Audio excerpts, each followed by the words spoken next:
Hey guys, this is Xavier with Gotta Be Mobile. I'm here with Joe Greenstein at the Mobilize '09 conference, and we've been talking a little bit about iPhone apps and touch computing. And Joe is the co-founder of a really cool website called Flixster.com, and he's developed some apps that are very, very popular, including one for the iPhone. And we got to talking about touch computing, and what do you think about touch computing as it relates to searching for movies?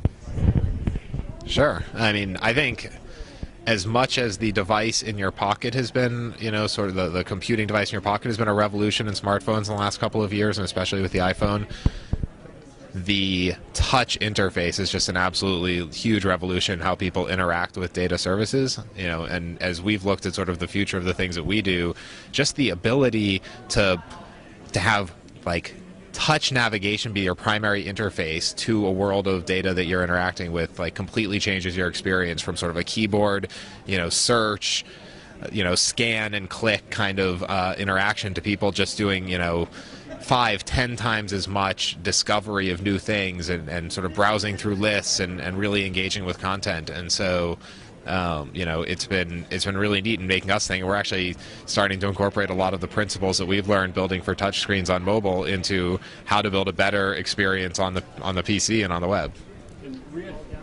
I had mentioned to you that I fully expect to see dozens of touchscreen notebooks and tablet PCs in the coming months when Windows 7 launches. Are you going to change your website to accommodate those users? We will absolutely build a custom experience for those devices. We're really excited about that, and we're really excited about working with some partners there. So yeah, I mean, I think what you'll see is people building things that feel more like I think the touch interface defines the device as much as the size of the screen, the fact it's in your pocket. And I think, once people make that adjustment, you're going to see people building things that act more like iPhone applications for a touch PC than they do, websites.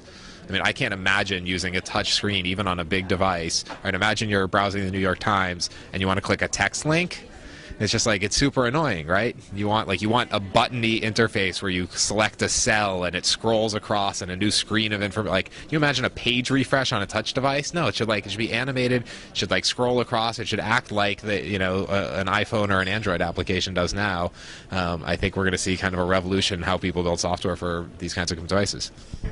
So tell us briefly about your application on the iPhone. I understand you have it on other platforms, but the iPhone application is by far your most popular, I believe.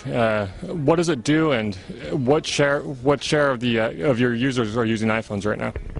Sure, I'll show it to you just for a second so you can see what we're talking about. This is Flixster on the iPhone. You're looking at the current top box office movies. You can see what I mean, how touch-driven it is. You're just scrolling through, the top movies, and then when I get interested in something, let's say I want to learn about Transformers, you click the whole cell and it scrolls right across.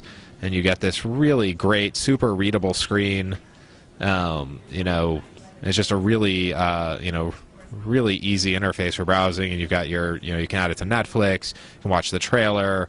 You can view photos. If you go into photos, watch the interaction with photos. Right, here's photos for Transformers, and I just like that. Right, scroll through them.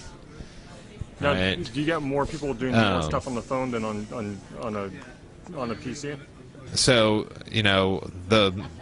we're still bigger on the PC web than we are on the phone. We're over 20 million unique users on our destination site and Facebook application, and about 6.4 million installs on the iPhone. But it's catching up rapidly, and the usage is different. We see a lot more browsing and discovery and people engaging with video and photos and that sort of thing on the device, where it's right in your hand and you can sit there and just really, manipulate it. And so, when I think about, how, here's showtimes, right? Here's theaters near me, my favorite theaters, right? And I want to click in and see, the movies that are playing at any particular theater. Think about a PC interface and just how clunky and ugly it would be if these were all text links. Yeah, we haven't even we haven't typed a single letter. Exactly, right? Think about how you use a movie site on the web. Like you go to Yahoo Movies and you pull out your keyboard and you type Transformers, right? Or you type your zip code. Like you're shifting between the mouse and the keyboard and sort of this point and click kind of interface. And it's a totally different paradigm on a touch screen. And I think one of the things we're discovering is people really love that paradigm. I can't even use. I try to use a non-touch screen phone now, and I'm like constantly touching the screen, trying to understand why it isn't working.